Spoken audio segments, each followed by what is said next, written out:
بقى التحديثات الاخيره لسامسونج للاسف لما بقيت تفتح لعبه ما بقاش يظهر لك وضع البريوريتي مود، وعشان في ناس كتير سالت في الكومنتات عن الطريقه الجديده بعد التحديثات، فالطريقه بسيطه جدا يا جماعه. كل اللي انت هتعمله انك تخش تفعلها من الاعدادات. هندخل مع بعض على سيتنج وهنكتب فوق كلمه مودز، هيظهر لك اول اختيار مودز اند روتينز.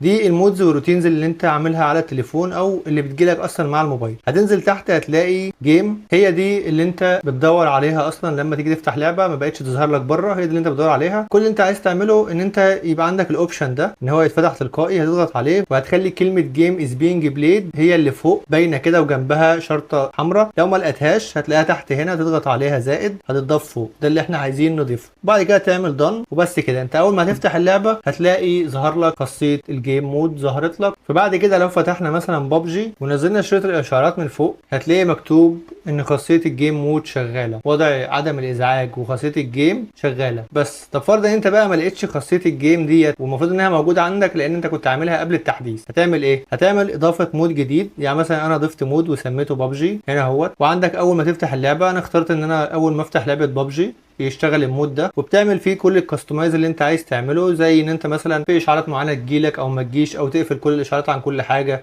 او اوضاع معينه زي مثلا تشغل وضع حمايه العين، وضع توفير الطاقه. الحاجات دي براحتك بقى، انت عندك الاعدادات كلها، هي تختار انت عايز تعمل الوضع على مزاجك ازاي. يعني مثلا افرض انت عايز لما بتلعب ببجي عايز تركيز كامل، فممكن تعمل مود تسميه مود ببجي. طب انت لو عايز تلعب جيمز تانية غير ببجي بس الرسائل تجيلك عادي ما يبقاش فيه عطله على الموبايل، فممكن تعمل مود بس الببجي وسيب بقيه الالعاب من غير مود خالص. بس وقتها انت هتحتاج تعطل الجيم مود، يعني بدل ما كنت لما تفتح لعبه الجيم مود تتفعل، لا هتلغيها من هنا وهتعمل دان، ساعتها هي مش هتتفعل اوتوماتيك لما تفتح لعب تانية.